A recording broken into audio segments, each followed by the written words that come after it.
The world and indeed the Catholic faithful are mourning the death of the Holy Father, Pope Francis, who died this morning at the Vatican City. We have details lined up for you, and of course it will also form the basis of a conversation tonight in terms of what next. And of course, as we honor the legacy of the Holy Father, we'll be joined tonight by the Reverend Father Peter Ken Jonge, and we'll be talking about what next after the Pope's death. Our conversation will be shaping what we'll be discussing tonight. But first things first, here are tonight's highlights.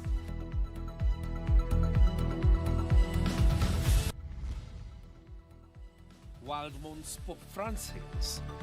The leader of the Roman Catholic Church dies on Easter Monday at the age of 88 years.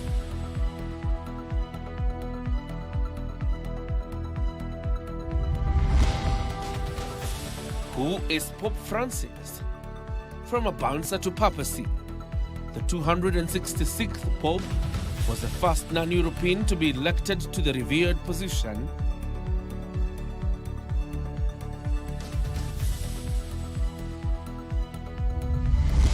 Now we concluded that the only bodies ambazo ziko pale ndani ni mbili. Mombasa septic tank tragedy. Search operations underway as Mombasa County government confirms there are only 2 bodies inside the septic tank that caved in on Sunday evening at Bamburi Mwisho area.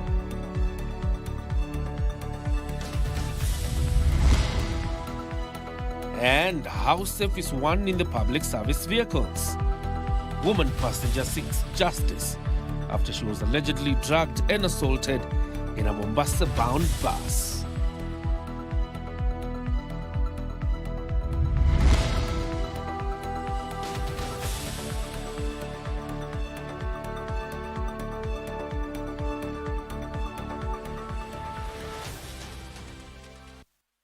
Welcome to the broadcast. Today we'll do this a little bit longer as we seek to honor the legacy of the Holy Father, Pope Francis. That means then we'll go up to 10:30 with the broadcast to honor that legacy of Pope Francis. My name is John Jacob Kioria. You're welcome to this broadcast. I'm stepping in for Tomboya and Irene Mchuma Odim. Anwangeshi is a sign language interpreter tonight. To kick us off, Pope Francis, the leader of the Roman Catholic Church, is dead. The 88-year-old Pope endured a number of health issues in his later years, with most recently having been admitted for treatment for pneumonia on February 14th after he had difficulties in breathing. The Pope's death came as a shocker to the world, especially after he made his first prolonged public appearance at the St. Peter's Square in Vatican for Easter celebrations yesterday. The Pope's funeral is expected to be less elaborate than that of previous pontiffs, as he had recently approved plans to make the event much simpler.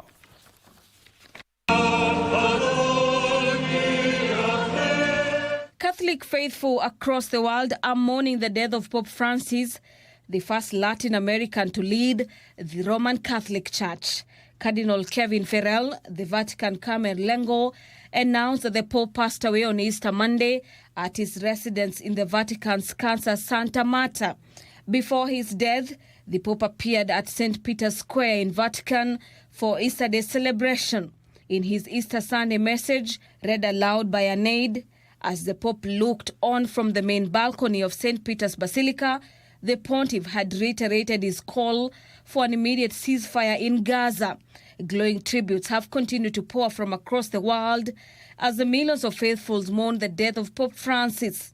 Ni jambo la huzuni, lakini kwetu ambao tuko na imani kwamba tuko humu duniani lakini tutaondoka duniani hii, kwetu ni kusema amepumzika anaenda kwa Baba. Our condolences to all Catholics, because this is our leader, all of us. But he meant a lot also in the world. Not only to Catholics, because he stood for values that go across humanity. He stood for human dignity. He stood for the poorest to be defended and also be, helped. In his tribute, President William Ruto termed the Pope's passing as a big loss to the Christian community. President Ruto praised Pope Francis' unwavering commitment to inclusivity and justice. Wiper leader Kalonzo Musyoka, among other leaders, mourned the Pope as an extraordinary man whose warmth and uplifting character inspired and reinvigorated all around him. One of the very strong messages that he will ever be remembered by the whole world is the message of Laudato Si. That is the encyclical that he wrote and that was applauded by all people everywhere in the world as a document that was very revolutionary at a time when the environment has been very compromised, very much compromised by the human activity. Since becoming a pope in 2013, Francis made multiple trips to Africa, including Kenya in 2015. One pope who valued the human person despite his condition. If you went to Europe, he defended the flow of immigrants. Yesterday, in his Easter message, the Pope appealed for peace in the Democratic Republic of Congo, Sudan, and South Sudan. In April 2024, the late Pope Francis approved an updated edition of the liturgical book for papal funeral rites. Pope Francis' funeral is expected to be less elaborate than that of the previous pontiffs. Some 138 Catholic cardinals will vote for the 267th Pope, who will succeed Pope Francis in an election known as Conclave inside the Sistine Chaplet. Na desturi inatumiwa, hiyo desturi na siri ya kanisa watafanya kulingana na mipangilio ya kanisa. Kwa hiyo najua bila shaka kwa kipindi kisichozidi mwezi mmoja tutakuwa tumepata Baba Mtakatifu mwingine na tunajua Roho Mtakatifu atafanya kazi. I call for prayer, that we all pray that we are able to receive the whisperings of the Holy Spirit who will guide us, who will guide our leaders, the cardinals, who enter into the conclave for the election of the Holy Father, so that they can be guided by the Spirit of God. For Prime Edition, I'm Gladys Mongai. And of course, one of the people who've mourned the Pope was his host in 2015, the retired President of the Republic of Kenya, His Excellency President Uhuru Kenyatta, who said that His Holiness Pope Francis' visit to Nairobi remains etched in our national memory as a divine moment when thousands of Kenyans from all faiths gathered, united by his powerful call to be protectors of God's creation and builders of a more just society. The world has lost not just a spiritual leader, but a true embodiment of Christ's love, who broke barriers between faiths and continents. And that is the president, the retired president, or rather the fourth president of the Republic, the Honorable Uhuru Kenyatta, mourning Pope Francis. To move this forward, Pope Francis' legacy has been shaped by his loud calls for social justice and inclusion.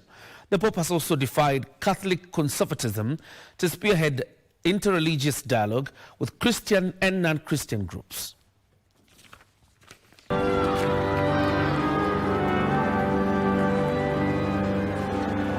Pope Francis was born on December 17, 1936 in Buenos Aires, Argentina, as Jorge Mario Bergoglio. Bergoglio was the son of Italian immigrants. Having grown up a devout Catholic, he studied at the Archdiocese and Seminary of Villa Devoto before joining the Society of Jesus in 1958.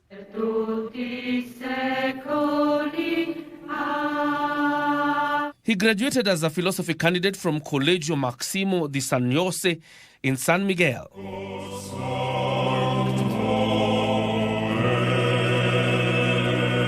He also studied humanities in Chile and also graduated from a theological college in Argentina. Padre del Figlio dello Spirito Santo. Following the completion of theological classes, Bergoglio was ordained as a priest on December 13, 1969.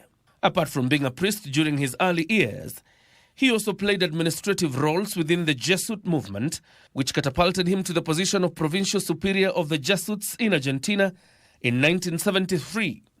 In 1988, he was appointed the Archbishop of Buenos Aires. His continued soaring in his pastoral leadership work got yet another hallmark when Pope John Paul II made him a cardinal in 2001, following the resignation of his predecessor Pope Benedict.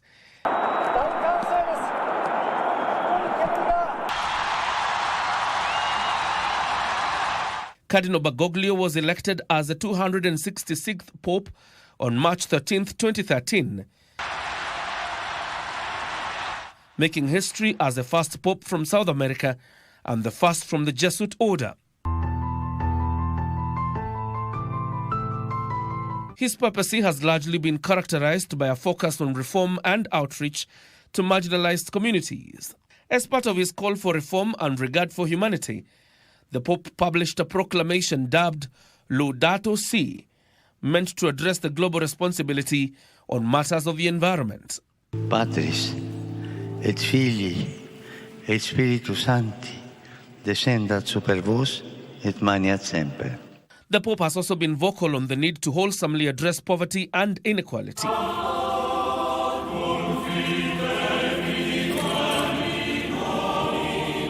The Pope has also appeared to veer off from conventional Catholicism by making significant efforts to promote unity between Catholics, non-Catholics and non-Christians.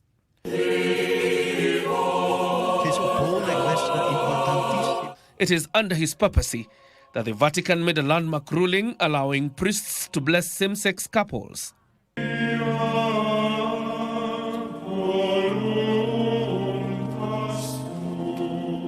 His papacy has also seen the institution of various reforms within the Vatican meant to address allegations of corruption and opaqueness while modernizing aspects of the Catholic doctrine and systems of governance.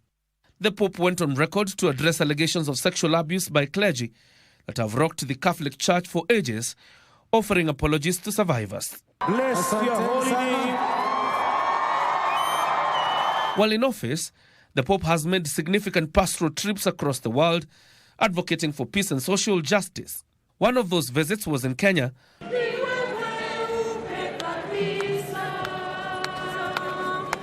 when he came calling in November 2015 as part of his first state and pastoral visit to Africa.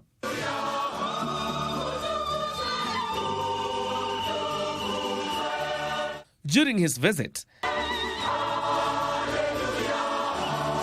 he met with the then President Uhuru Kenyatta and held meetings with various members of the clergy. Our help is in the name of the Lord. May Almighty God bless you, the Father, the Son, and the Holy Spirit. He also conducted an open mass at the University of Nairobi,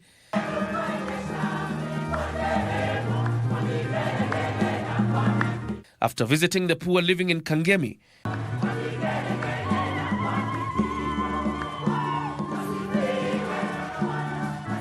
where he emphasized the importance of social justice and the need to address poverty.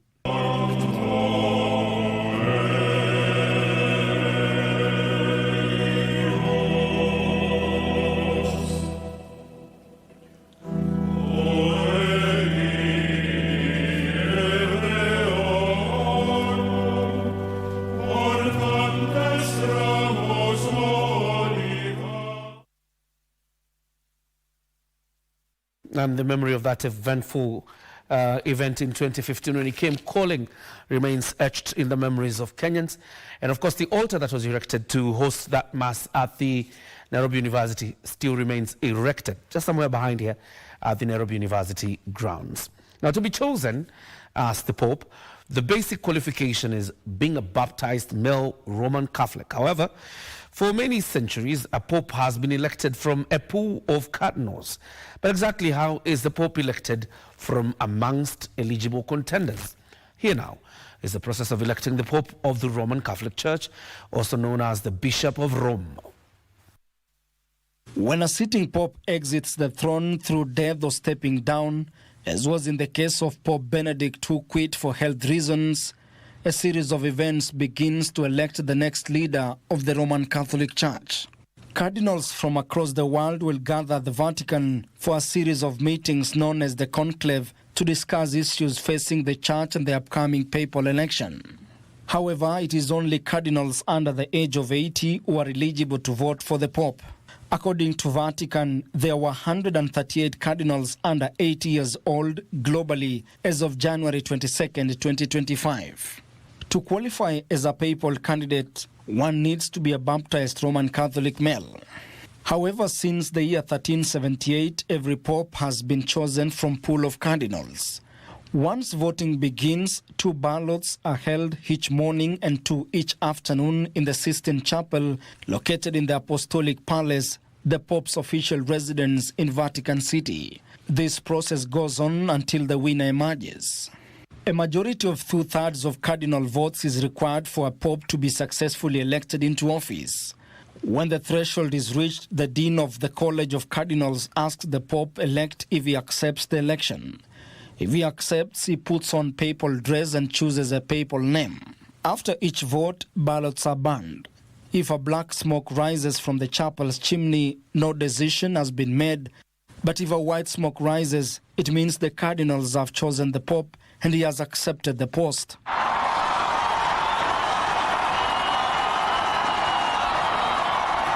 Chemicals are used on the ballots to produce white smoke. To avoid confusion over the color of smoke, bells are also rung to signal a successful election. Moments later, the new pope is introduced from the terrace overlooking the famous St. Peter's Square with the words, Habemus Papam, which means in Latin, we have a pope. The pope then gives his first address to the faithful.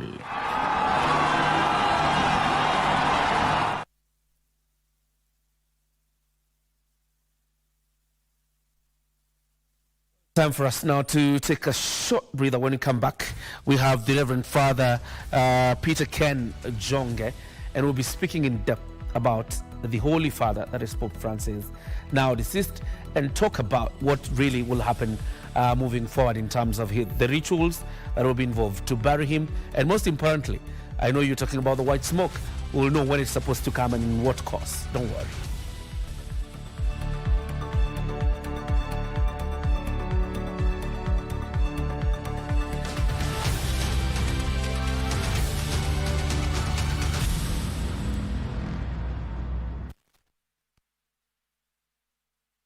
Inuka na loto moto sasa kwa star 570 hash option ya 4 kuna kashamba juja na nika 50 by 100 worth 1.7 million Kenyan shillings. Na hii si shamba tu, iko kwa prime location few minutes from Juja town. Stima yako iko ndani, na kama ni development rapid and so promising. Na mambo ya landlord, mwisho wa mwanzo ni hapa. Ukishinda hili shamba tunakuongeza 1 million Kenyan shillings ujijengee nyumba yako kwa shamba yako. Kuinuka na loto moto ni kucheza sasa hivi kupitia star 570 hash option ya 4 au register deposit na ucheze sasa hivi kwa www.tushinde.com na ujishindie shamba hili na addition of 1 million Kenyan shillings. Inuka na loto moto!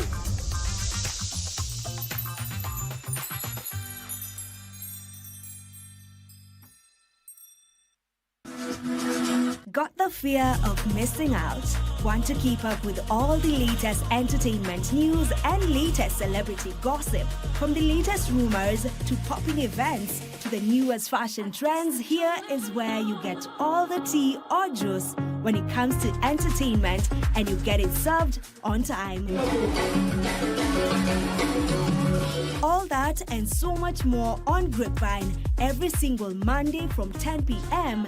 and a rerun every Tuesday from 2 p.m. only on KBC Channel 1. Remember, if you did not see it on Grapevine, then it most probably never happened.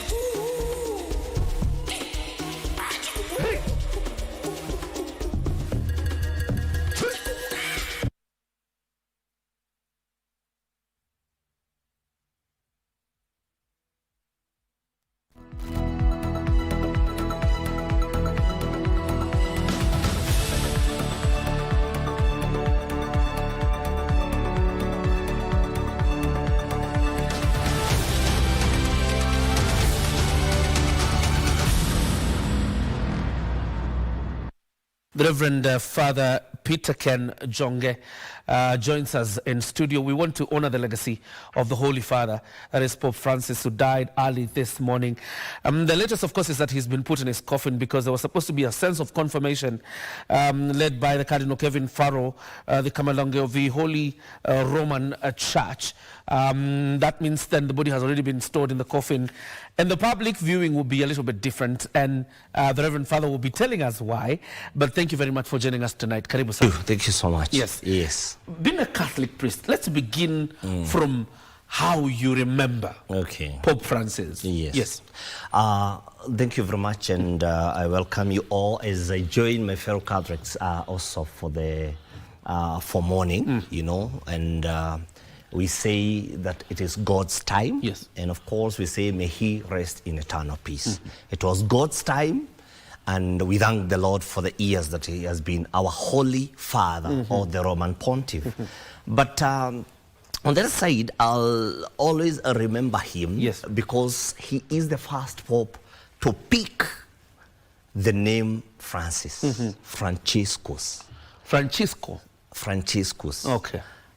The first Pope in history. If you look at me well, I have the Franciscan tau. This is called Franciscan tau. And that's the rosary you have on? No. This is not a rosary. This is Franciscan tau. That's what does the that name. mean? It is, it's not a cross as such, it's a tau for the Franciscans missionaries. Okay. And the legacy of St. Francis of Assisi is humility.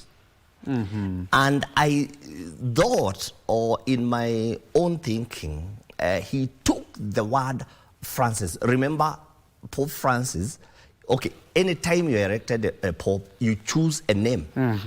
Like we had Benedict the 16th. Yes. This one took over in 2013. He took the word Francis. Now, for me, I remember him because of three things. This man was a beacon of compassion, humility, and spiritual courage. Yeah, he was humble. This man was spiritual, and he brought a lot of changes during this time in history, where we have technology, new technology, and all that. So the three things are fine. And it is important you mentioned about compassion, because throughout his tenure as the Pope, we've seen his pro-poor approach to issues, and being very compassionate about the people who are downtrodden, sometimes even affected by war, sometimes affected by poverty. And that goes into the annals of history as one of the pro-poor popes we have had in the Catholic legacy. Exactly, because for him, he was working for the poor and those that people think they cannot be reached.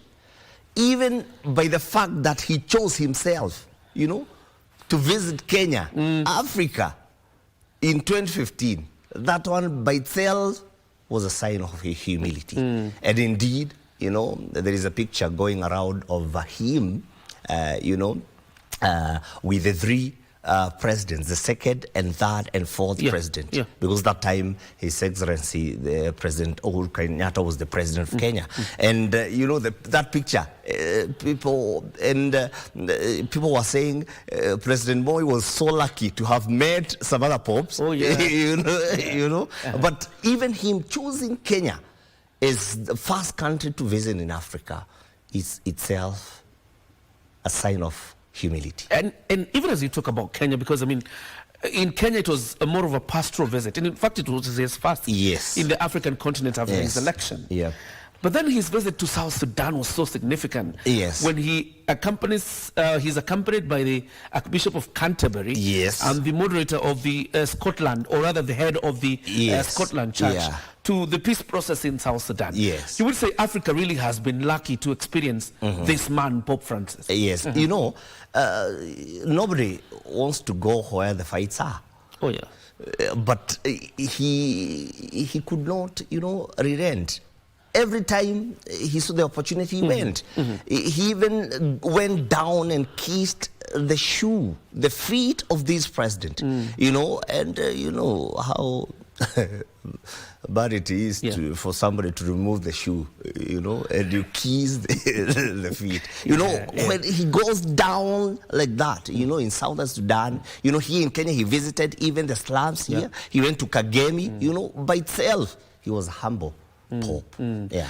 Does it concern you, for example, as a Catholic priest, and of course all the Catholic faithful, that the Pope dies at a time when South Sudan in itself is experiencing yet another period of turmoil, even after the Pope has done all that effort to bring back stability to the nation? Even that. You can see Congo and also our African countries here. But every time he was urging the leaders, to be humble enough, not to make people cry, to make everybody equal, and to share what you have with the less fortunate. Yes. Also part of his legacy, and probably you tell me more, being a Catholic priest, the modernization of the Catholic doctrine from more leaning more towards conservatism to a modern church that responds to the problems of the world. Do you think he's been able to achieve that by the time he was exiting? In philosophy we say, the only thing that does not change in a change is change. The only thing that does not change in a change is change.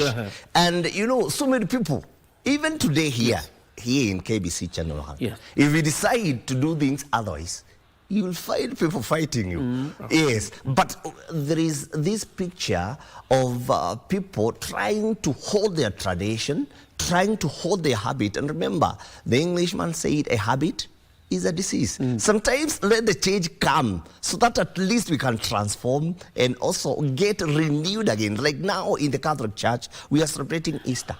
A change. In Good Friday, we were all mourning. Now, though our Roman pontiff has died, and in fact, I was telling somebody today, he has died the best day. When Christ is risen. Exactly. When the Christ is risen, they are now together in heaven. And it is God's doing. It's God's will. So sometimes people resist change, but it's very important, very, very important to know that change is important. And of course, one of the most tempestuous times in the Catholic faith was his stance on LGBTQ. Not really entrenching it in the Catholic doctrine, but asking the world to be careful in terms of how they treat the LGBTQ society. Yes. And do you think the Pope was misunderstood? Very much misunderstood. Even me, myself, so many people asking me, Father Peter Ken, how do you tell us to bless people of the same sex? But that is not the point for him. He was saying, because you may be not be the one, but you are affected maybe by your brother, by your cousin, by your relative. You are not supposed to say, now this man who is a homosexual, this man who is this woman who is a lesbian, these two gentlemen who love each other, that you try now to behave as if they're outcast. Love them, show them love. In the process of showing them love and praying for them and blessing them, they can change. And that's why we have even prisons, And most of those people in prison like Kamiti, they come out.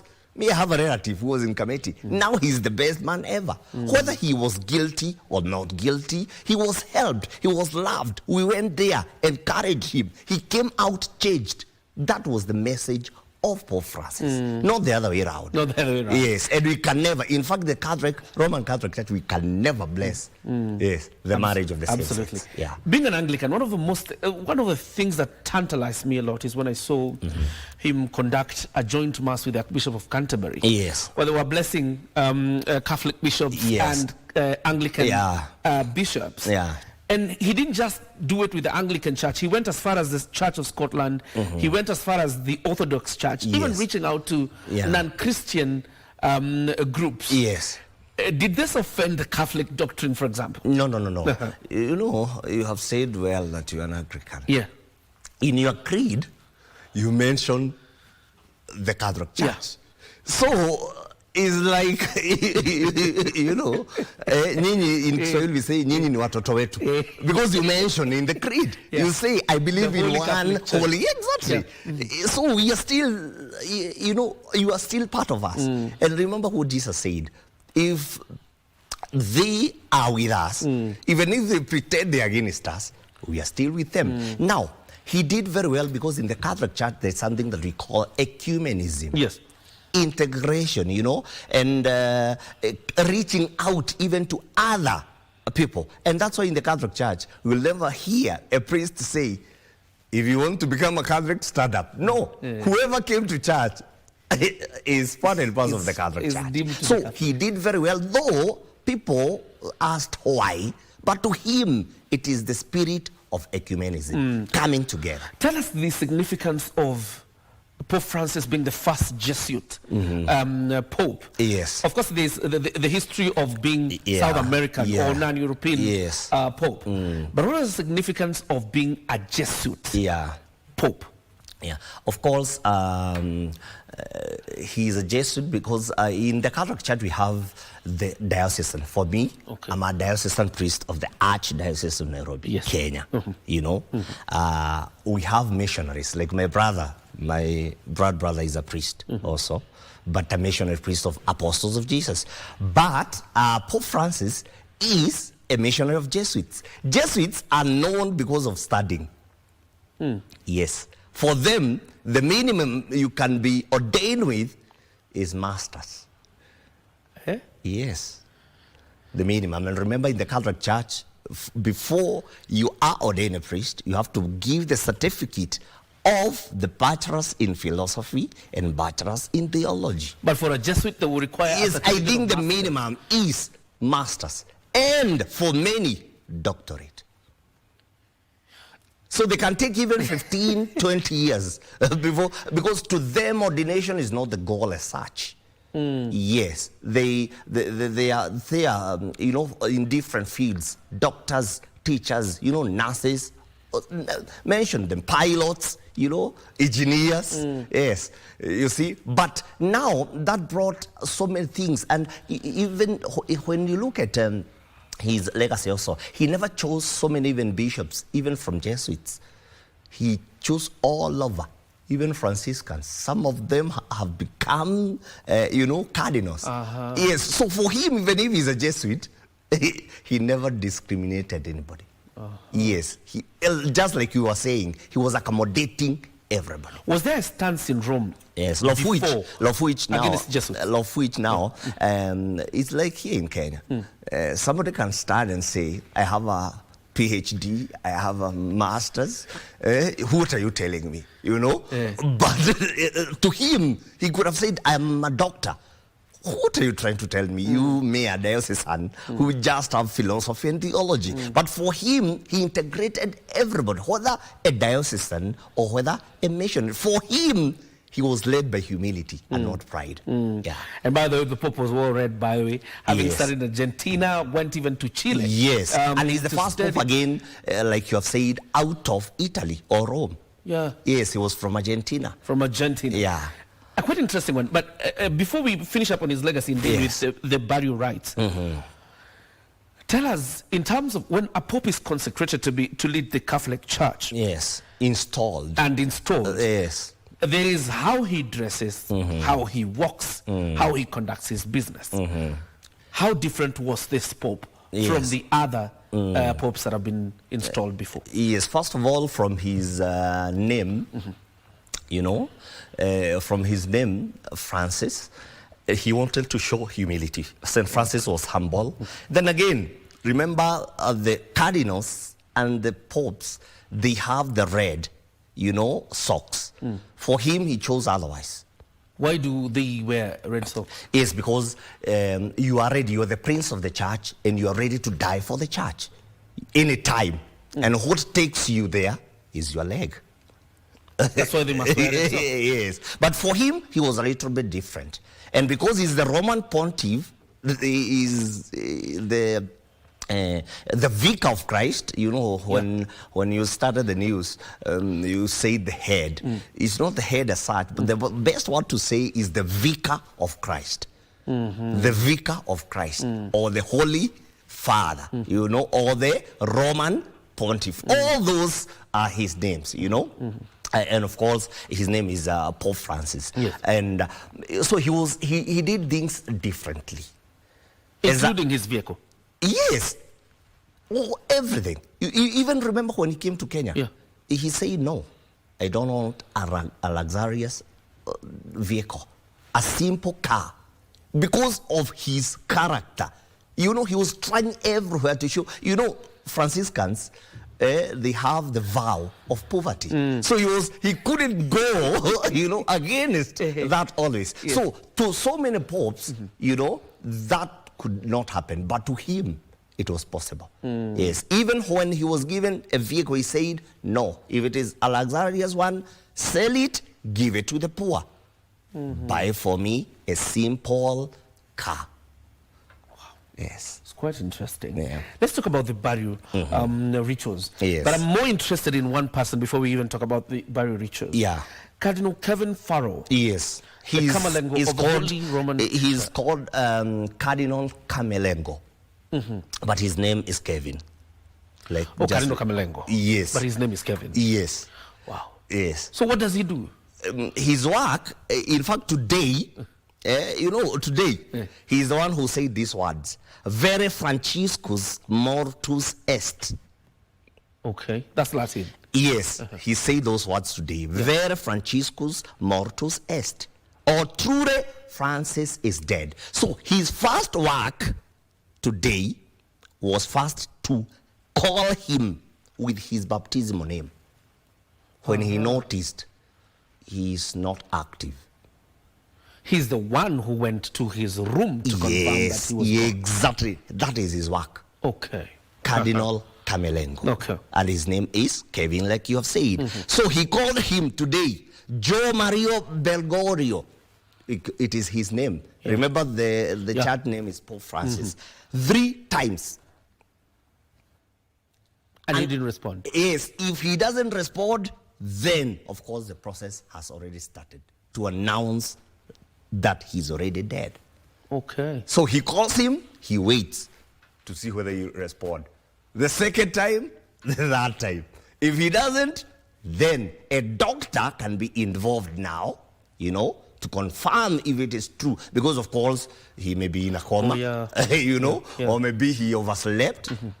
You know, you will not say that he was drunk, that he couldn't hear or something. But remember, he was sick all the way from Valentine, you know. But that is the work of Cardinal Camerlengo.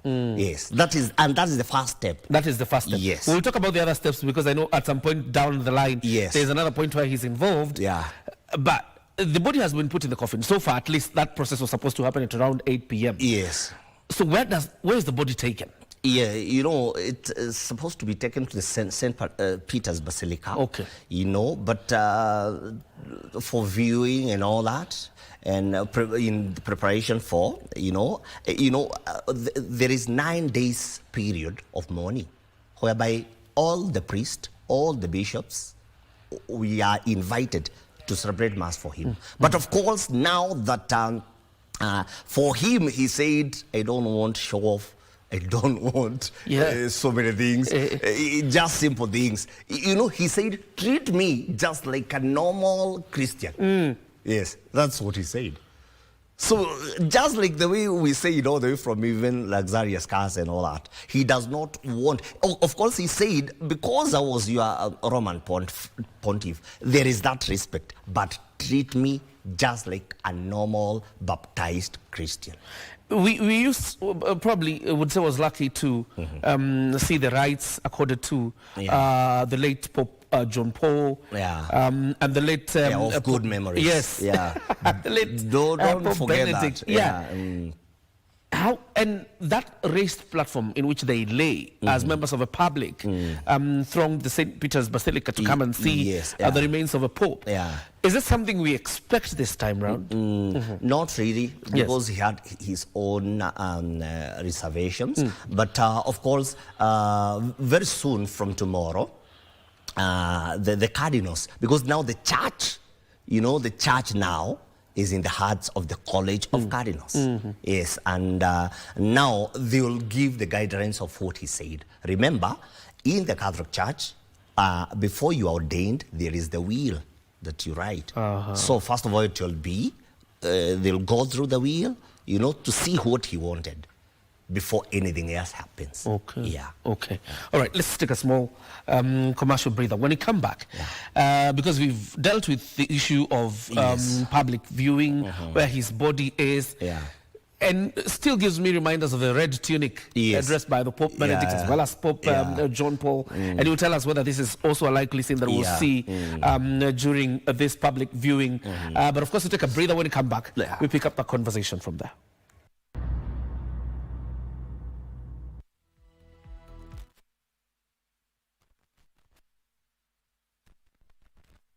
Jet A1, cheza avieta bila data, bila credo.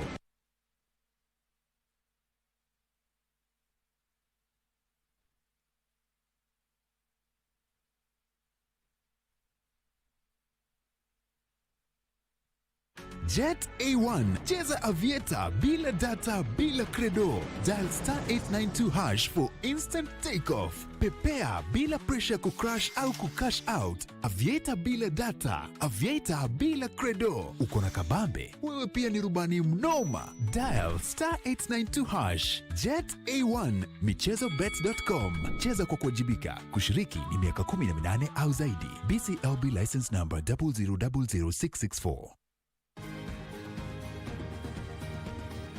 Wellness is important in our daily lives, so that instead of just surviving, we should be thriving. Ways to prevent a stroke or heart attack is for you to know what conditions you have by regular checkup. People don't know they have hypertension. People don't know they have diabetes. I was pre-diabetic.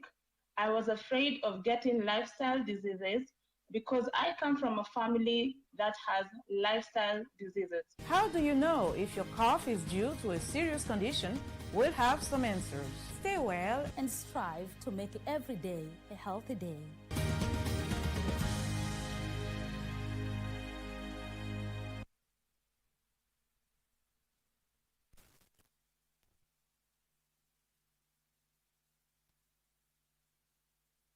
Welcome back. You're still watching Prime Edition. We're having quite a rich conversation really here. Some of the things you need to understand about the events that have happened today, the departure or the death of the Holy Father, that is Pope Francis. And as the Reverend Father tells me, much of a program around the burial will be revealed tomorrow after they've read the will. Yeah. So even much about the red tunic, we don't know as much. Yeah, because, you know, he was a little bit different and will be guided on how things will go. Okay. Yes, but of course, the normal ritual will be the same. First of all, the cardinals, and currently we have 252 cardinals, all go to Rome, all of them. Yes, but those who are eligible to vote are 138. Let's talk about that. Yeah. Why are they 138? Yes. When we have 256? No, 252. 252. You know, if you are above 80, you are not eligible to vote. Why?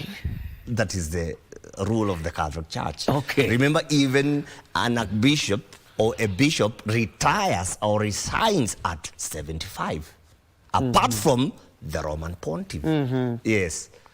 So that is the rule of the Catholic Church. So the voters will be cardinals under the age of 80, which is even if you are 45 years, you'll vote. But if you are above 80, you'll not. Okay. That means our own here in Kenya, I think he's 79 now. That is Cardinal John Joy. John, yeah. Yes. Yes. He can vote. I remember he was there in the conclave of 2013. Yeah, he was among the cardinals that elected Pope Francis. Yes, yeah.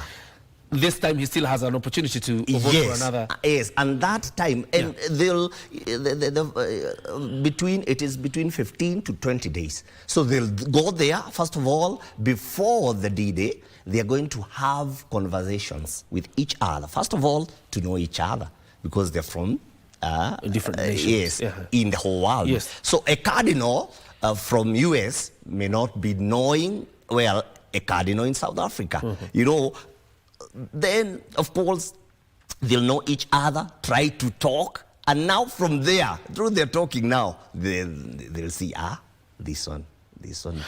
So tell me something. Yeah. nobody offers themselves for this position, so much so that within that, it's called the conclave? Yes, conclave. So within the conclave, am I allowed to lobby, for example, to tell them, I feel like I can occupy this position of the Pope?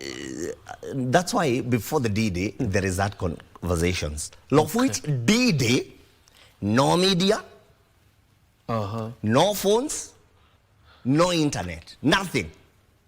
Because campaigns can start going. You text me from there and you tell me, let us elect that man. It's because of that, the chart says that day even no media.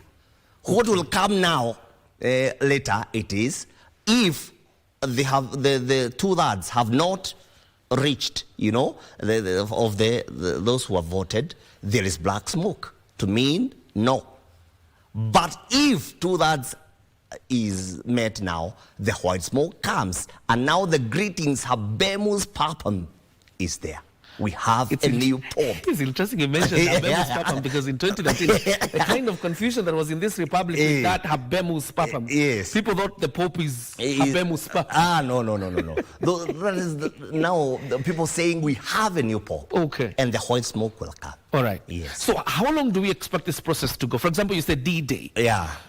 Is there a binding that they must reach a deal on that D-Day, and they must elect a new pope on that D-Day? Yes, that is the way the church, should. And the church says so. Yes, because if you give 2 days, remember what happens here also in Kenya. If you go to the next day, we see the Rakanidi bringing and some other people bring, but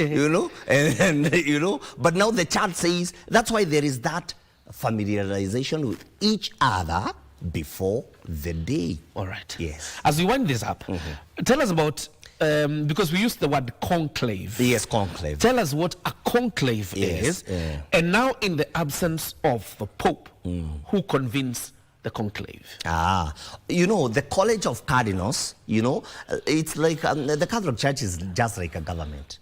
Okay, whereby we have the president and we have the cabinet secretaries. So even in Rome, our headquarters, we have now the Roman Pontiff, who have now cardinals in charge of faith, in charge of liturgy, like that. So they are there now, those cabinet secretaries. Then again, remember there is ranks of cardinals. There is cardinal deacon, cardinal priest, cardinal bishop. Those are the ranks. So even if it's a cardinal, it's just not only cardinal. There is cardinal deacon, cardinal priest, so they have also those ranks. So when they meet now in that secretive place, that is what we call conclave. Okay. Yes. Secretive meeting. All right. Yes. It's interesting. Yeah. Very quickly, in less than 1 minute, I've just remembered I need to ask you this. Yeah. Apostolic nuncios. Yes. Who generally are just diplomats representing and congratulations, you have said very well. Very well. So many people, they don't know that word. The apostolic nuncios. Yes. Okay. The apostolic nuncios. What are their place? Yes. I'm talking about the many. Yes. What are their place in this election? Yes. And what happens now? Because the appointing authority that appointed them to these different countries is gone. Will we see a change, just like we've seen in governments when they change? Yes. That diplomats are withdrawn? Yes. That one can come, of course, with the new Pope, but later. But now, Apostolic Nuncio is an ambassador. That's why his title is His Excellency. Yeah. Because he is an ambassador of Rome. Even his car has the flag of Rome because he is an ambassador. Now, remember, nuncios are not cardinals. They are archbishops. Yes. Okay. That is the difference now. So they will not be voting? Yes. Okay. Yes. That's all I needed to know. Yes. Thank you very much, Reverend Father Peter Ken Jonga. Probably can give you a minute on that camera to probably have your last word before we wind up the interview. So I want to say thank you, sir, for this opportunity. And I know we'll learn more before we bury Pope Francis. And for the Catholics, please remember we are in Easter. And St. Augustine says we are Easter people and of course, Hallelujah is our song. Again, we are in the Jubilee year of 2025, whereby we are saying we are pilgrims of hope together in prayer. Let us not give up. Remember, winners never quit and quitters never win. The church will continue even after the death of Pope Francis. The church will stand. Let us always be strong. And of course, we ask the good Lord to rest our Pope in eternal peace. Thank you very much, Reverend Father. We wish you all the very best. This is going to be an intense week for you guys. Yes. We wish you all the very best. Thank you. And may the Holy Father rest in eternal peace. And of course, we're trying to get some live pictures from Rome, where the process, of course, of the body was placed in a coffin, but what is being taken to the St. Peter's Basilica. And once that is happening, I'm sure my producer will be able to tell us, and we'll see those live pictures. But for now, we take a short breather. We'll be back in a minute.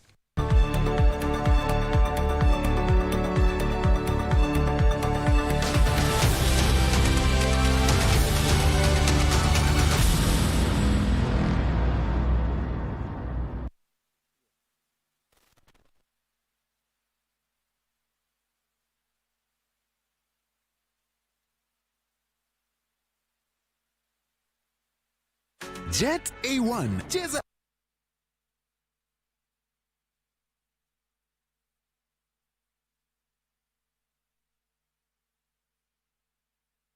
Jet A1 cheza avieta bila data bila credo.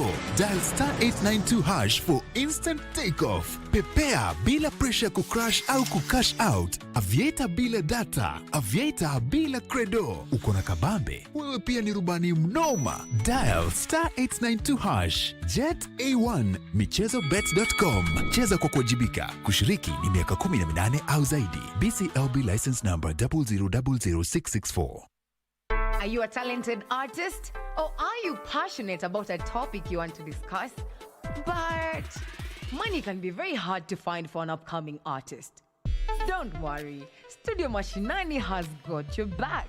Sign up on ajira.co.ke to book a session with our music and video producers across the country. Work on your music, jingles, spoken words, and even podcasts to realize your dream. All for free. Studio Mashinani, Radani Talent.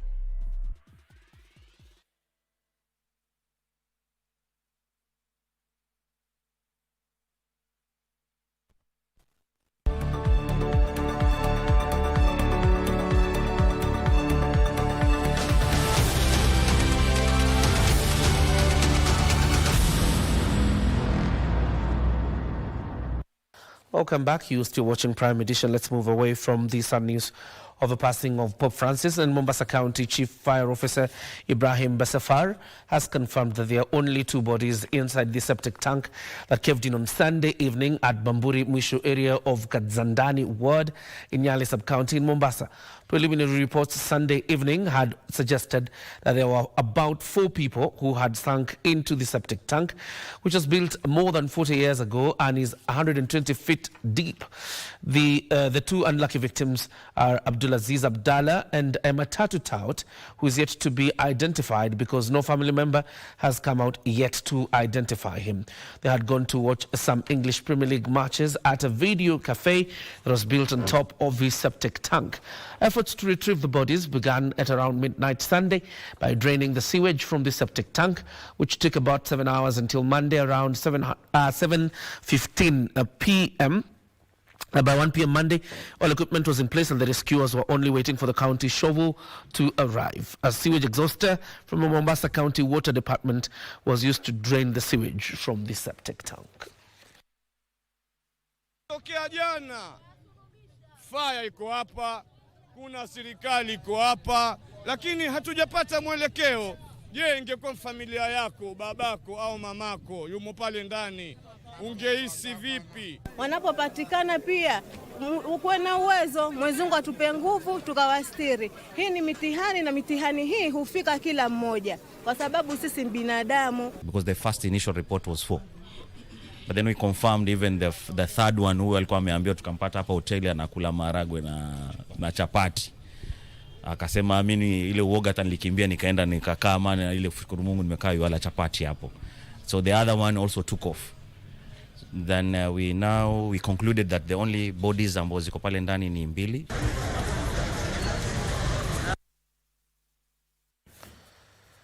Two people have been shot dead while two others sustained gunshot injuries today morning at Laborerer along the Marigat-Chemolingot route by suspected bandits. The victims were on their way to Nginyang markets when they were ambushed by suspected bandits who have now mutated into highway robbers. The traders were on two different tracks with a police escort at the rear when the attackers sprayed the vehicles with bullets. Marigat-Loruk Road has recently become a dreaded route, with police providing an escort to vehicles plying the route. Tension is building in the area following the killings of the two motorists.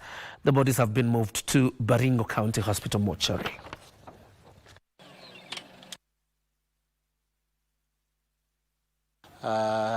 Scene mahali ambayo kulitokea hiyo kukabiliana na risasi, na mmoja aliuawa wakati amefika hospitali, akawa atambulika amekufa na kwa sababu ya majeraha ambayo alipata katika risasi.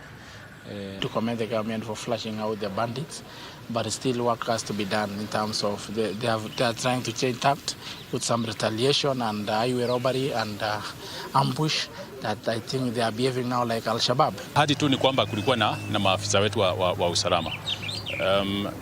Pia initially hii highway robbery imekuwa between Kambi Samaki na Roruk.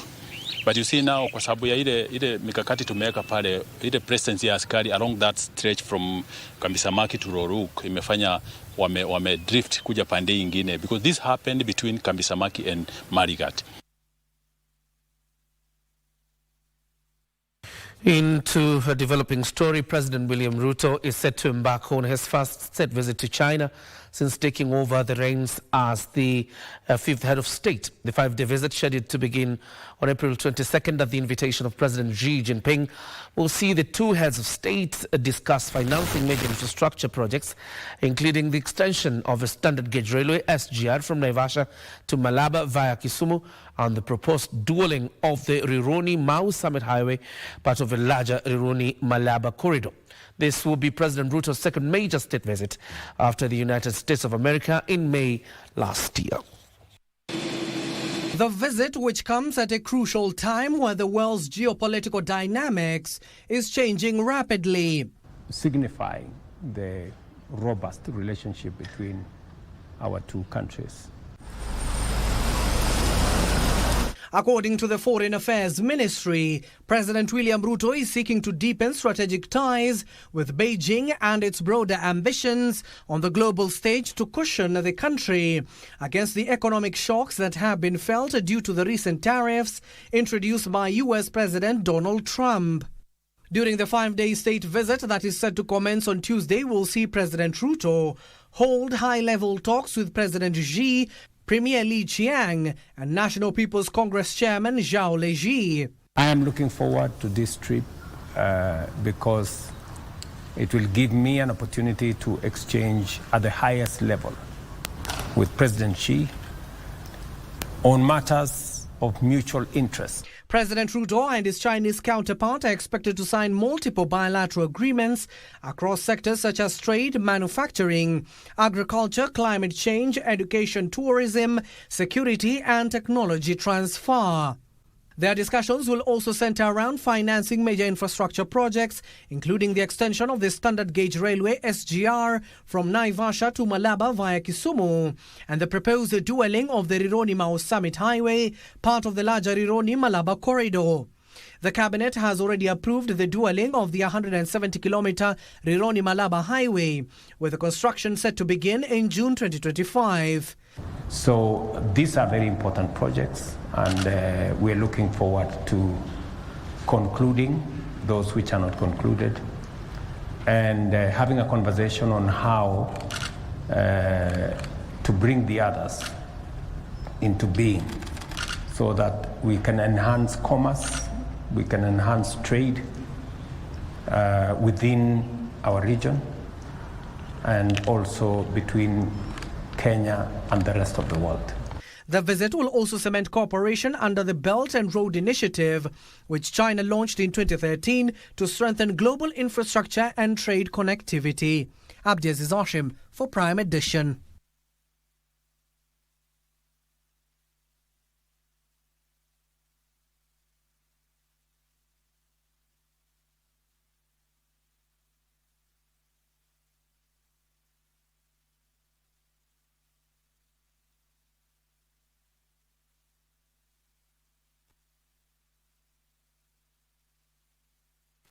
Kupitia star 570 hash tunakupa nafasi ya kuchomoka na this beautiful Mazda Demio.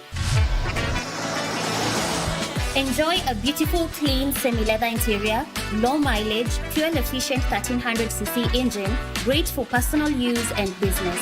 Ukitaka kujishindia gari hii, kucheza ni rahisi sana. Chukua simu yako, bonyeza star 570 hash, chagua option 3.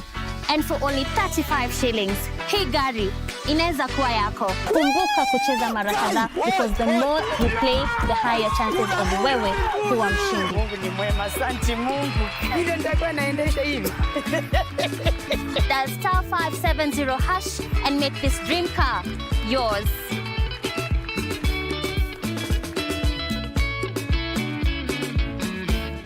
Cheza Loto Moto.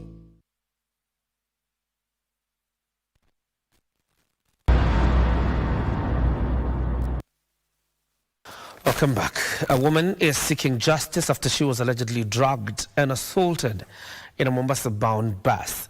Delilah Akoth Omondi says she was traveling from Nairobi to Mombasa in a Mashpoa bus service when she was allegedly drugged by a fellow male passenger, and all her valuables were stolen. The management of a bus company in which she was traveling in, however, says they don't have details of the passenger who was seated next to her. In another incident of assault against a woman, which is raising serious concerns regarding the safety of women in the country. A woman is crying foul over what she termed as an ordeal she suffered aboard a Mashpoa bus service from Nairobi to Mombasa. According to Delilah Akoth Omondi, a male passenger dragged her before making away with her valuables. So I booked a bus heading to Mombasa on 14th. I booked online, then picked my receipt. Ilikuwa basi ya 9:45 p.m.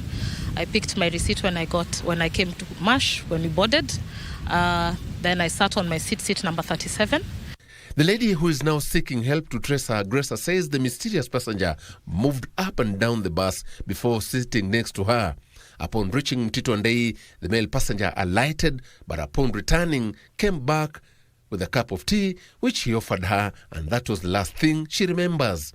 She says she woke up at Coast General Hospital in Mombasa without her undergarments. One of the nurses pulled my friend on the side, akaanza kumwambia, ambia tu rafiki yako achane na his story, because this is something that happens sana na hizi buses. The lady arrived here. He was in jeans and a t-shirt, and she was somehow dizzy. We suspected she could have been drugged, maybe. Mashpoa service manager in Mombasa, Omar Shalo, however, confirmed that the victim looked drugged and disoriented, and that the bus conductor and a tuk-tuk rider took her to Central Police Station to report the incident before taking her to hospital. From that particular time or date, we haven't seen her. I'm stressed out. I just want to know what happened. Like, ni nini lifanyika? Why is Mash telling people that they don't have records of this person? Joseph Ohungu for Prime Edition. Now, one of the ultimate goals is to perform in front of President William Ruto. John Kibendisho, popularly known as MC Kibe, has won the hearts of Kenyans on social media through his content creation that mainly focuses on imitating famous personalities. His imitation of President William Ruto is one of his selling points, as he has mastered how the head of state talks, walks, and even dresses. It is a skill that now puts food on his table, in line with the government's call on youth to harness opportunities in the content creation industry to earn a living. Whenever he speaks, one might mistake him for President William Ruto. Sasa unajua mimi nimetoka mbali. Na unajua nimejiiba masaa kidogo kwa sababu kwa ile maneno tulikuwa tunafanya kule Mandera. Unanielewa? Sasa MC Kibe has become a social media sensation due to his imitation prowess. Mimi nataka niwaambie wale majamaa wawache kasumba mingi. Kibe, a resident of Kikopey in Gilgil, even wears the famous Kaunda suit, synonymous with President William Ruto.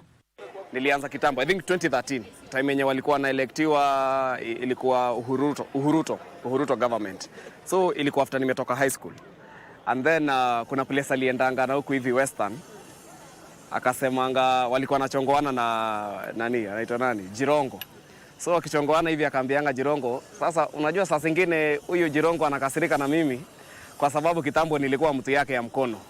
Sasa hiyo kitu iliniingianga nikaona umse akona sense of humor, like ni mfani, naweza taka like kuwa, napiga kitu inahusiana naye. Initially, his content would be consumed on television, something that has now been overtaken by social media.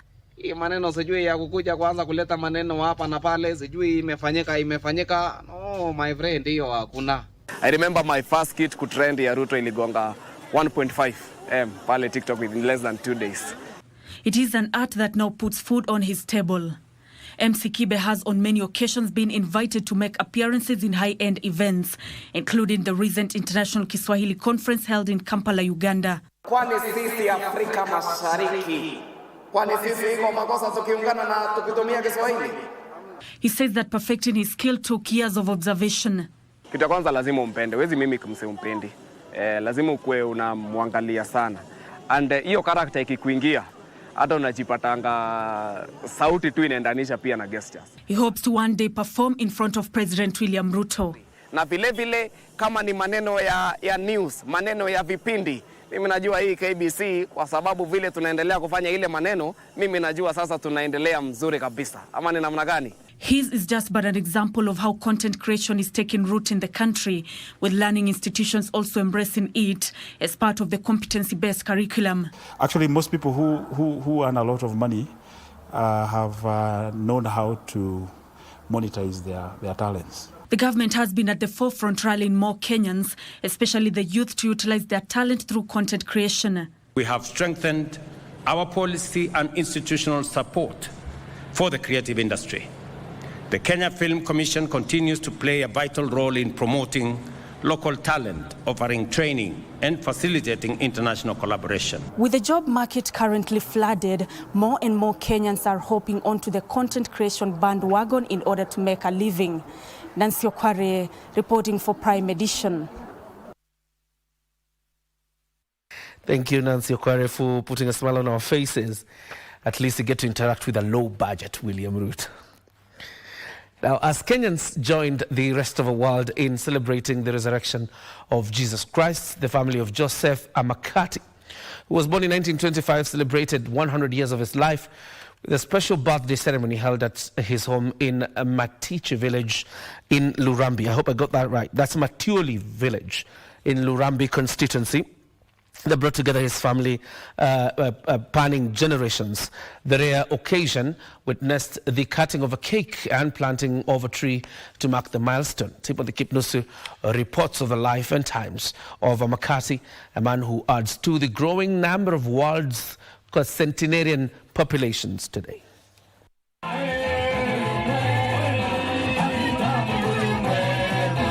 Songs and dance rented the air at Matioli village in Lurambi constituency, Kakamega County. The special occasion here is to celebrate Joseph Amakati, retired agricultural officer, who just clocked 100 years. Donned in a smart purple Nigerian outfit, Amakati, a father of 14 children, 12 daughters and 2 sons, reflected on his life journey, expressing pride despite the various challenges life has thrown at him. Kile kinachomaliza watoto wa sasa ni kufikiria kile kilicho mbele kwake ambacho hawezi kupata. Sasa namenyana apate kitu kile na hawezi kupata. ikiwa kinamfanya anapunguza maisha yake.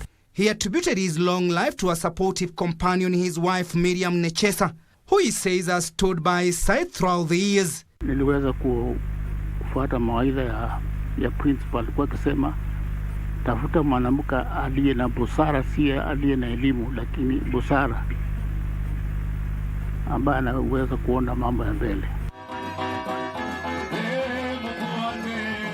Despite living through times when education for girls was not prioritized, Amakati was a progressive man and made it his mission to ensure his daughters received quality education. Na kila mtoto nimejaribu amepata nafasi kidogo ya elimu ya chini, ingawa si ya juu sana, lakini ya kuweza kumlinda. His children attribute their father's long life to his healthy lifestyle, careful dietary habits, and the mutual respect he shared with their mother Miriam despite differences in their educational backgrounds. Mara mingi akitaka kukula vyakula sio vile za duka, anakula vyakula zimetoka katika shamba lake, kwa sababu ni mtu alikuwa na shamba kubwa na hilo shamba linalimwa lote. Walikuwa wanapenda kucheza. Wanacheza wimbo zao za zamani. Bwana akifika hapo kwa geti maningi maningi maningi maningi komaje, mama anacheza na papa anaenda round. Walikuwa wanapendana, walikuwa naimba nyimbo zao wakicheza muziki yao. Mimi nimekuwa nikijivunia baba yangu na bado najivunia baba yangu, ni kwa sababu kwa miaka ambayo ameishi, ingaje wengine tunasema tunatamani hiyo miaka, iko na neema yake. Timothy Kipnusu for Prime Edition. An initiative that aims at empowering the youth has been unveiled in Samburu County. The initiative, or that is Samburu County, and the initiative spearheaded by Hezena Lemaletian Foundation. Of course, she's a nominated senator, aims at improving the performance of local students and embracing a positive attitude. Speaking during the mentorship program in Maryland town, the senator urged the government to give the youth a chance in job opportunities, especially those from marginalized communities.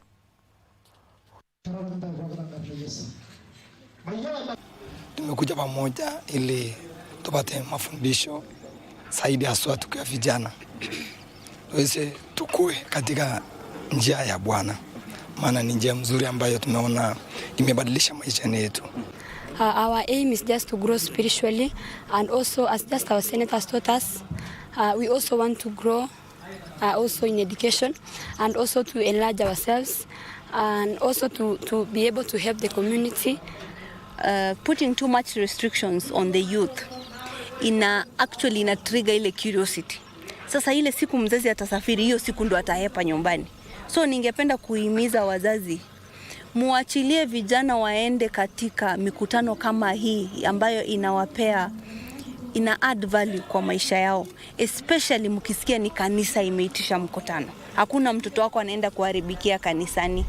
Ninaomba serikali kwamba wasaidie vijana kama vijana wetu saizi, vijana wengi ambayo hawako kanisa sana wanaingia mambo ya drugs. Na pia tukipata usaidizi kwa serikali wakuje hata mkutano kubwa kama hii, waongeshe vijana wetu counseling, mambo na drugs, mambo na FGM, hizo mambo zote, ninajua vijana watasaidika. Climate change and unpredictable weather patterns are reshaping how farmers grow their crops. In Teso South, Busia County, a growing number of finger millet farmers are turning to hybrid seeds that promise better yields and greater resilience. More erratic and traditional farming methods falling short, farmers here in Teso South are making a bold shift, embracing hybrid finger millet seeds that are not only drought and disease resistant but also more productive. Wimbi ni drought tolerant crops, kwa sababu tunapanda msimu wa short season na long rain season. Sasa ukilinganisha na vyakula vingine, ukipanda wakati ya long season hautapata mavuno nzuri, lakini wimbi ukipanda msimu wa jua pia bado utavuna. New hybrid varieties are tailored for changing weather conditions, maturing in just 3 months and delivering higher yields. Inachukua miezi 6. Na saizi hii nikilima hii nitaweza lima hata kwa mwaka mara 3. Baada ya miezi 3 ninaiweka kwingine. Ninafanya tu crop rotation, alafu sasa itakuwa inanisaidia kwa soko, pia school fees.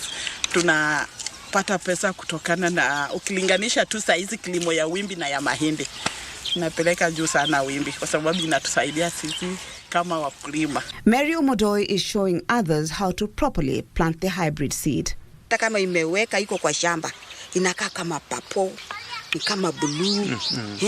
Inakufurahisha tu, na maturity yake ni ile ya haraka.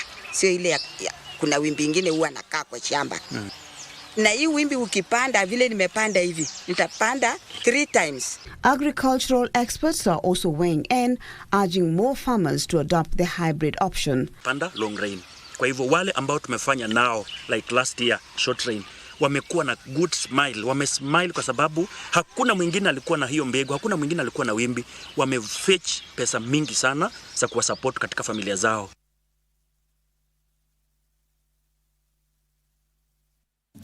Now, in April 2008, President Mwai Kibaki formed the ministry. I will take that again, just a minute.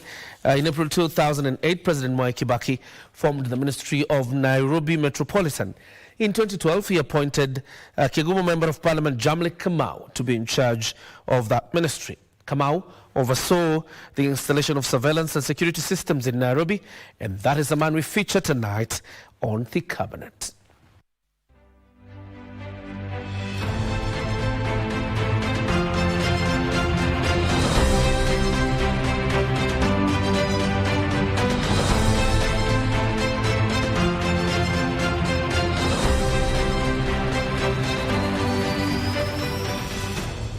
Born in May 1965 in Kegumo, Murang'a County, Jamlik Irongo Kamau plunged into politics in 2002 when he unsuccessfully vied for the Kegumo parliamentary seat.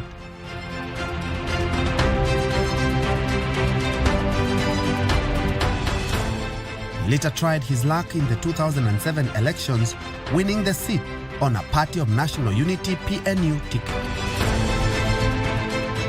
President Kibaki appointed the first-term Voko MP as the Minister for Nairobi Metropolitan to replace Robinson Njeru Gidai, who was moved to the finance docket in a similar capacity. As Minister for Nairobi Metropolitan, Kamau, a University of Nairobi economics graduate, oversaw the installation of surveillance system and security installations in Nairobi in 2012. The project was a security plan that involved installing security.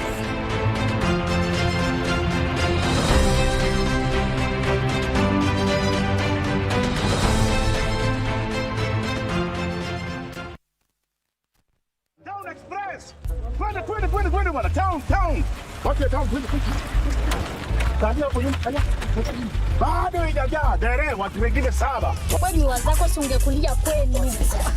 Sasa umetoka wapi? Mimi sitaki mahindi leo. Wewe unanishia mkate. Siagushi mkate fubi. Wewe ongea bora usikuze mkate yangu. Usishike hii. Nataka kukulia huko mbali na mimi. Si mimi nakulamiwa ni wewe. Donda, gari imejaa na bado unasema watu waingie. Tuambie ndare hapo apunguze wimbo. Niongea na sasa hapa. Hakuna volume inapunguzwa hapa. Kama unataka kuendesha gari yako, enda dial *570# option ya 3. Watu wanaendesha magari hapa nje na wewe bado unapiga nyenyenye kwa matatu. Option 3, unalipa ama unasuka? Comfort yako iko kwa *570# option 3. Master Genio moja safi, reliable, modern safety and security features. Cheza mara kadhaa ujaze entry tickets zako kwenye draw ili uimarishe uwezo wa kushinda. Mshindi tunamtangaza 27th of April na gari tutakufikishia. Unaenda ama wewe? Mimi sindi na madri nishainuka na *570#. Inuka na Genio kwa *570# option 3. Asante.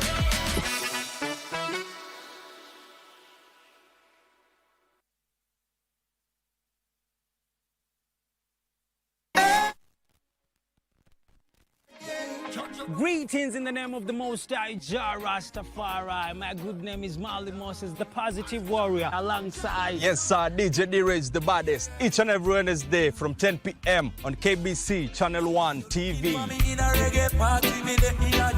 Tunakuletea the biggest reggae party in 254 in a yard extra. Extra niceness of reggae music. Extra dose of entertainment. When the thing is nice, we have to do it twice.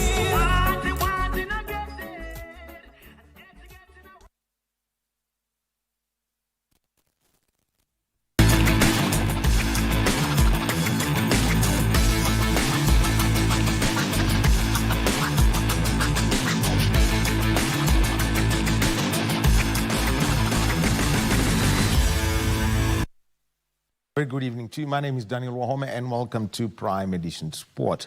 2024 Chicago Marathon champion John Korir and Sharon Lokedi are the 2025 Boston Marathon champions. Korir won the men's race in 2 hours, 4 minutes and 45 seconds to make it a double in the family after his older brother, Wesley Korir, won the 2012 edition. Sharon Lokedi smashed the course record to win the ladies' race in 2 hours, 17 minutes, 22 seconds ahead of 2023 and 2024 champion Helen Obiri. In Boston, champion of the 129th Boston Marathon. I mean, I'm so excited. I'm on the verge of giving a rock chalk for her and her Kansas background. Emotion. Look at the expression on her face, and the dream is becoming a reality. 3 in a row. No. A new Boston Marathon champ for 2025. That finish line and the laurel belong to Sharon Lokedi. Oh, there's her mom. I'm crying. I'm sorry. It's coming in second. Helen Obiri, give it up to her as well. What a phenomenal woman, and we love watching her race. Long time since she's been in the right-hand lane. A brilliant day for the Kenyans out in Massachusetts, a course record for Sharon Lokedi, but also the Korir brothers Wesley and John are the first ever siblings to win the Boston Marathon titles. Congratulations to Kenyans out there. Now, the national under-20 men's soccer team, the Rising Stars, are raring to go ahead at the Under-20 Africa Cup of Nations tournament. The Kenyan team, eyeing a memorable debut, arrived in Cairo, Egypt today ahead of the continental tournament scheduled for the 27th of April to the 18th of May. Kenya will open their Group B campaign against Morocco on the 1st of May before facing Tunisia 3 days later, then wind up their pool fixtures against Nigeria on the 7th of May. Rising Stars head coach Salim Babu has travelled with a 26-man squad which will be banking on to produce results. The top 2 teams from each pool, along with the 2 best third-place teams who will progress to the quarterfinals, the 4 semi-finalists will earn tickets to represent Africa at the 2025 FIFA Under-20 World Cup in Chile.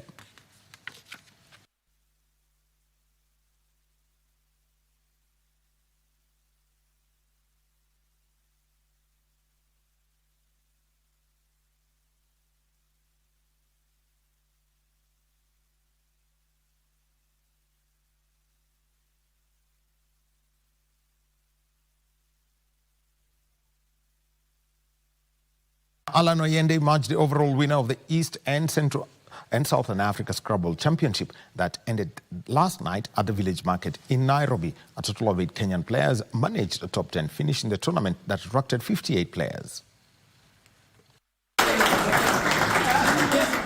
Alan Oyende is the champion of the 2025 East, Central and Southern Africa Scrabble Championship, having won the event on Sunday evening at the Village Market in Nairobi. With 3 games to spare, Oyende won the title ahead of closest rival Michael Gongolo, who was second, while David Kimani settled for the bronze medal position. The 3 Kenyans sweeping the podium in the event that attracted 58 players from Kenya, Uganda, Tanzania and Botswana, with about 20 more players from Mauritius, Tanzania and Rwanda failing to travel for the event. 8 Kenyan players were in the top 10 of the 4-day championship. There was also an amateurs event that attracted 12 players, including Lindsay Cherop, a 14-year-old student from Eldoret. The senior players now shift focus to the World English Players Scrabble Association tournament to be held in November in Ghana, while the young players set their eyes on the Youth National Tournament to be held at Utumishi Academy on 17th and 18th of June, before the Africa Youth Scrabble Championship, set for Brighton International School in July. It will precede the World English Players Scrabble Association Youth Cup to be held in Malaysia in August. The next ICASA edition will be held in April 2026 in Lusaka, Zambia. And the Kenya national under-21 women's hockey team suffered their second defeat at the Africa Junior Cup tournament, which entered its fourth day at the Davin Trusco Stadium in Windhoek, Namibia. Kenya lost 4-0 to the tournament favourite South Africa, leaving them without a win in the 3 matches they have played so far. They lost to host Namibia and drew with Uganda in their opening 2 matches. South Africa now top the ladies' table with 9 points, 3 ahead of Namibia and Zimbabwe, who are second and third respectively, while Kenya are fourth with just a point. The Uganda ladies had earlier lost 5-1 to Zimbabwe. The Kenyan men, meanwhile, lost their first game 5-3 to host Namibia, having drawn their first 2 matches.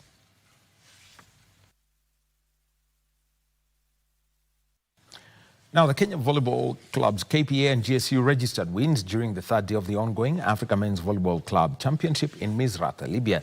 GSU opened their Group B campaign with a 3-0 win against Guinea Republic, dismissed Algeria's club Arzus Sportif 3-1 of 25-21, 21-25, 25-18 and 25-22. To keep alive their hopes of advancing to the knockout phase. GSU will be targeting to maintain their winning form when they face Fatih Union of Morocco.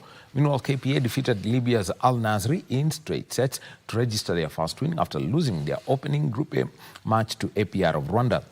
In a commanding performance, KPA won the encounter 25-23, 25-20 and 25-10.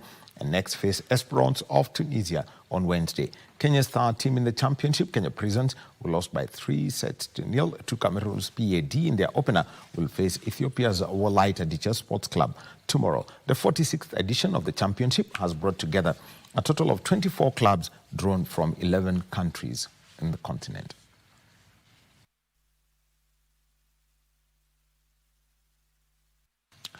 Now, the government is heavily investing in sports infrastructure across the country as it seeks to exploit the vast employment potential in the sports industry. Deputy Chief of Staff in charge of Performance and Delivery Management in the Executive Office of the President, Eliud Owalo, revealed that efforts were afoot to ensure each county could access standard playing fields in different sports disciplines. He spoke as he donated training kits to Vihiga United. Owalo said the government is already improving Buhungu Stadium in Kakamega County to international standards, and each county across the country will enjoy similar sports infrastructural facelift. There is no reason why we should not have another stadium in Vihiga and another stadium in Busia. Na unajua mimi ndio nimepewa sasa hiyo jukumu la kusaidia rais kuhakikisha kwamba miradi za serikali zote zinafuatwa na zinakamilika. The former CS also challenged corporates to invest more in non-institutional football clubs with wider support base as a way of supporting sports in the country. The private sector, those companies have got no business starting their own soccer teams. They should put money in these community clubs. Because from a private sector perspective, you sponsor football as a marketing strategy. Sasa unachukua pesa unaweka kwa klabu ambayo haina wafuasi. What type of business are you in? Owalo spoke as he donated training kits to Vihiga United in Vihiga County. You people are today lucky because you have got the opportunities. You have got the opportunities with talent and with good guidance and patience. Don't be in a hurry, please. If you are in a hurry, you run the risk of landing in the hands of wrong agents. The Deputy Chief of Staff also promised to get a sponsor and a bus for the struggling team. Mimi nakwambia saa hii, sikuombi, wale walikuwa wanaomba. Mimi nakwambia saa hii, please, this team wanahitaji bus. He was accompanied by former international players, Achola Simon, Prime Edition, Vihiga County. Sport for tonight. We'll be keeping up with much more as the week continues. Remember that we've got clubs participating at the Africa Club Volleyball Championships in Libya, and also the juniors are playing hockey out in Namibia. My name is Daniel Wahome. Have a good evening. Back to you, John Jacob Kioria. Thank you, Daniel. And of course, it's important to note that some of the matches scheduled for Syria have actually been postponed up until when the announcement will be made by the Syria management, and that is as a result of the death of Pope Francis.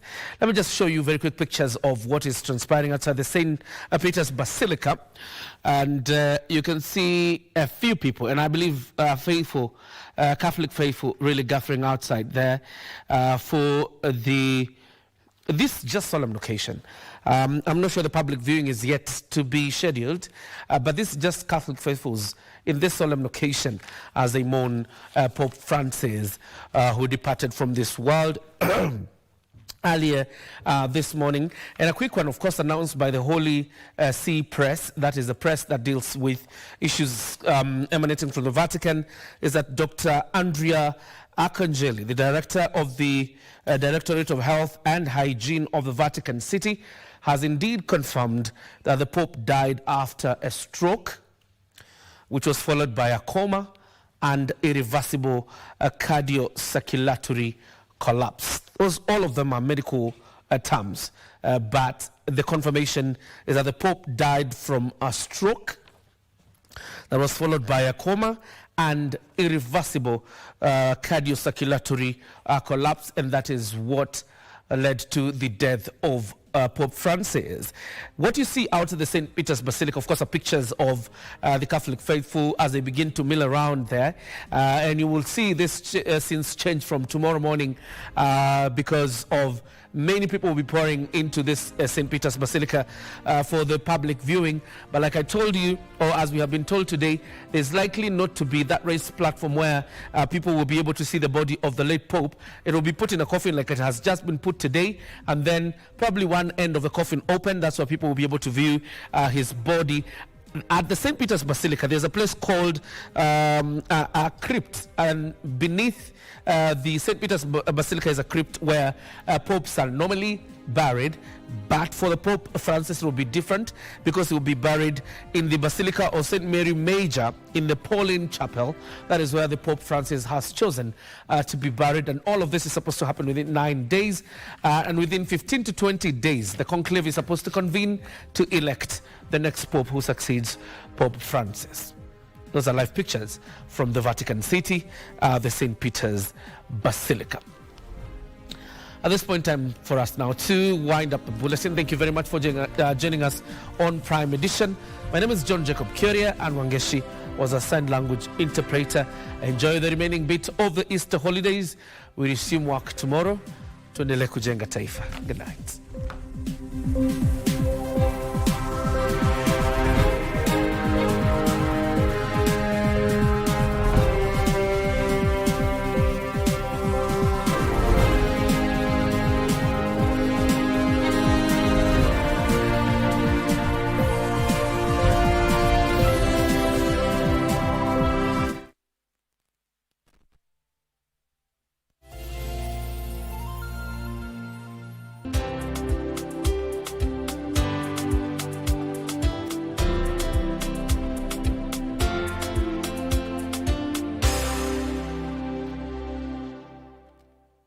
Fear of missing out?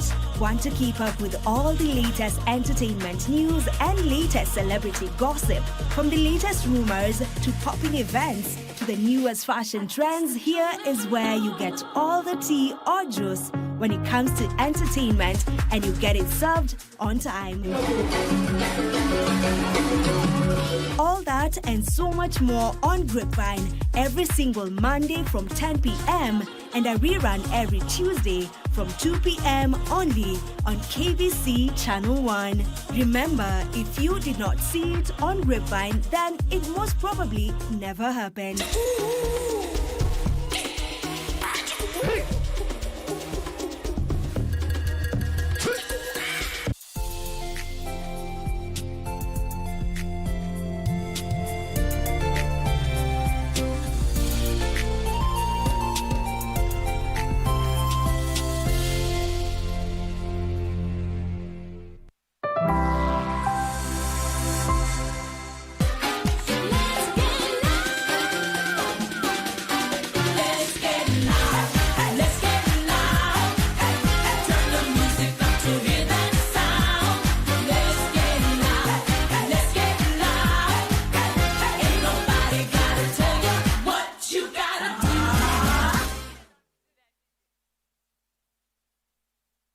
Yo, what up, what up? Welcome to this week's episode of Grapevine with yours truly, the party daddy, right here on your number one station, KBC. You already know, man. And this week's episode is about to get messy. It's about to get lit, man. What are we talking about? A lot has been happening over the weekend.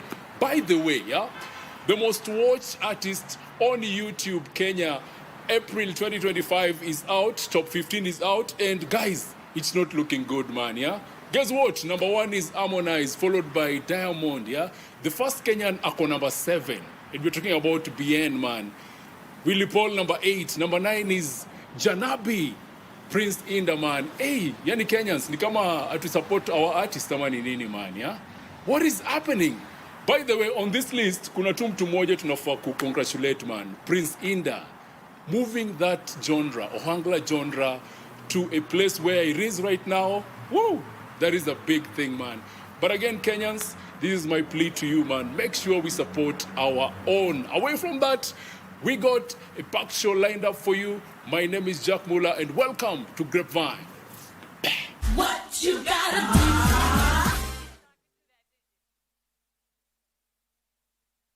We're kicking off the show at Imara Mall, where Coast Night went down. Now, let me ask you something, man. When was the last time you experienced the coastal music, food, and culture right here in Nairobi? Oh, well, you know, we had also a sick lineup, you know, from Mzengala and the Bango Band. Let's check it out.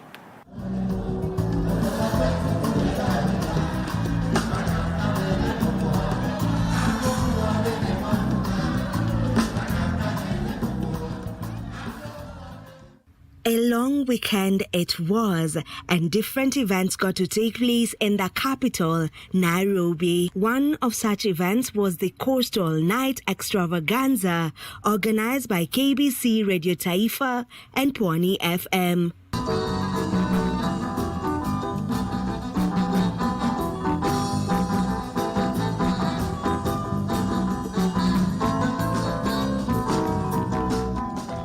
The revelers had a full experience of the coastal vibe, from their food, local brew, music, and everything in between.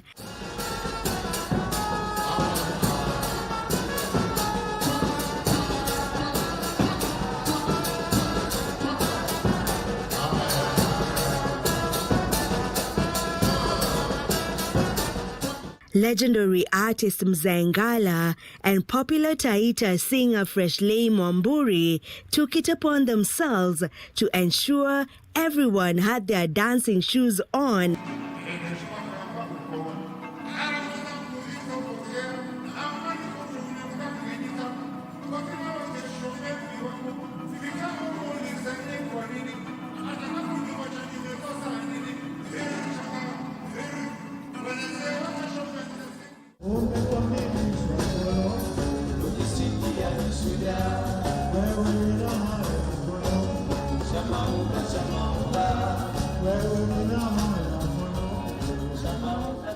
Leo hii tumejumuika hapa pamoja ndani ya Coast Night.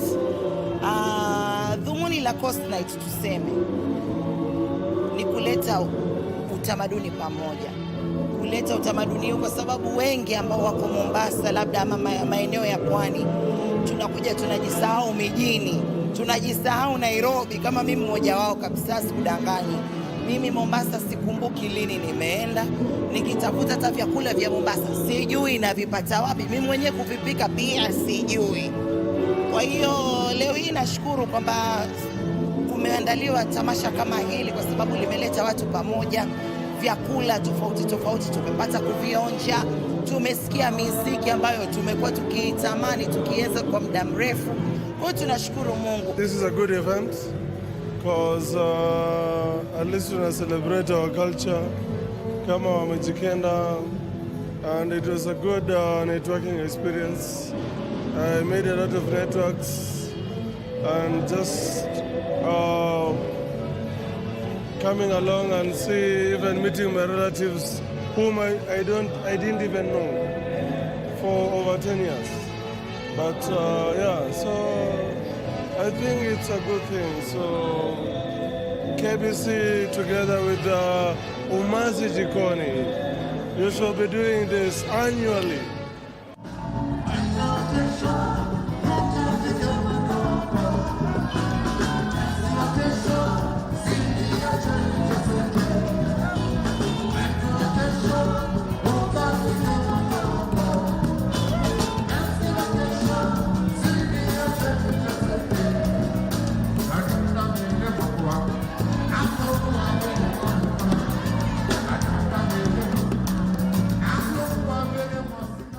Personally, I really enjoyed this particular one, man, yeah? Coast Night was such a vibe, man. Unforgettable moments were collected. And from Imara Mall, we head straight to Bao Box, where Alliance for Women and Girls organized a premiere of a documentary dubbed Daughter of the Soil. Now, Daughter of the Soil is a story of Dr. Mvongai Hali, or rather, humble beginnings in Harare, Zimbabwe. Let's check it out. I was born and raised in a place called Norton. Growing up, I had no ambition. All I dreamt of was I wanted to get money so that I could fend for my mom, my dad, and my siblings to be able to put food on the table. My name is Vongai Nyahunji. I am the CEO and founder of the Alliance for Women and Girls. The Alliance for Women and Girls is a network of 173 independent organizations across 23 countries in Africa who are addressing gender issues across the continent. My chances of going to school are always questioned. We were launching a documentary that we just shot called Daughter of the Soil. So this was based on my life experience on how my brokenness when I was growing up turned to become that soil that has led me to become such a woman who's passionate about addressing issues affecting women and girls on the continent of Africa. I saw the pain that my parents went through. We used to have problems of girls dropping out of school after Form 2, and usually it was the third term. Vongai would walk all the way from near the hospital where they were living there on foot. They would walk to the school. You know, sometimes you have got scars. I started feeling some of the scars. You know, it was painful going back to the places I grew up in. But some of it brought back so many bad memories. Some of it brought so many good memories. But as I was going through that, I think one of the things I shared when I was talking is that sometimes when you think about, do I have a wound or do I have a scar? So I realized that for me it was scar. So going back to shoot, experiencing my scars, I realized I can have wisdom from the scar that has shaped me. So I think it's one of the things that was happening when we were trying to shoot the documentary. But also too, even today, I was crying half of the time when the documentary was being shot. I was just walking back and reliving some of that and realizing that, you know what? Yes, it's painful, but that same soil that wanted to bury me is the same soil that has made me the woman I am today. Working with Vongai has made me realize that I have other areas that I'm so excellent at. She always wants to push other people to do better. Vongai has made the things very clear from the start.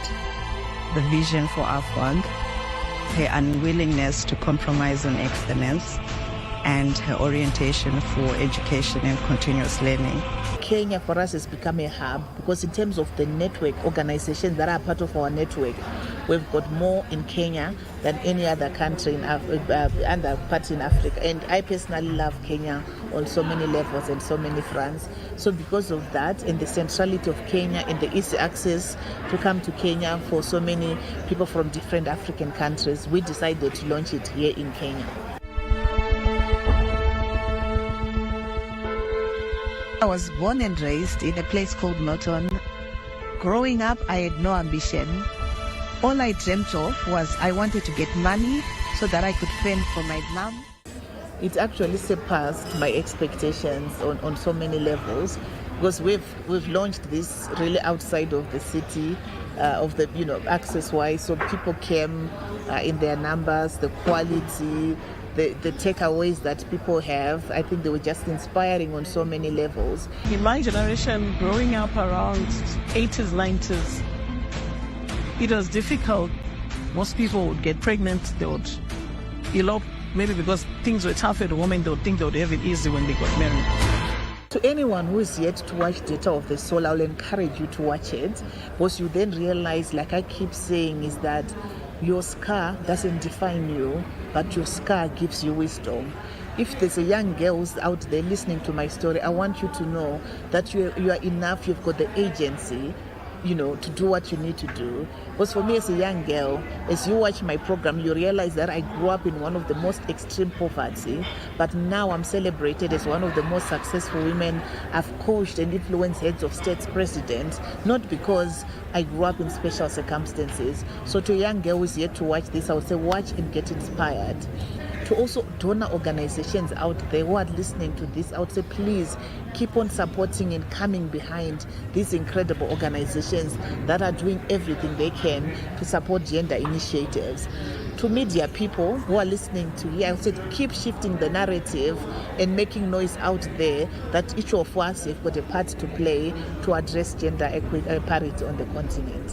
I hope you guys enjoyed Daughter of the Soil documentary. That is where we are taking a break. Remember, you can catch us on our social media handles at Jack Muller and, of course, at KBC Channel 1. After the break, we are coming back with Magix, one of the biggest artists from Nigeria. See you back after the break. What you gotta do?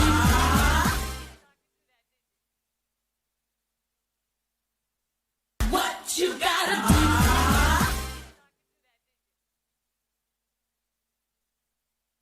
I go wait, if not 10 years he could take, and only you feel like in my fire. Girl, won't you be mine? Where you there? She a fit see you today. In your body, feel cut in my wire. All over you to find. Eat your banana like monkey, body sweeter than turkey. Slowly roll it down like your speed. I actually went to the University of Lagos to pursue music because it was the right platform. If you're like a young person in Lagos or you're a young person in Nigeria, you realize that there's a lot of artists that have broken out of University of Lagos and become like international superstars. So that was like an opportunity for me to look at it and be like, oh, this is actually a platform. All over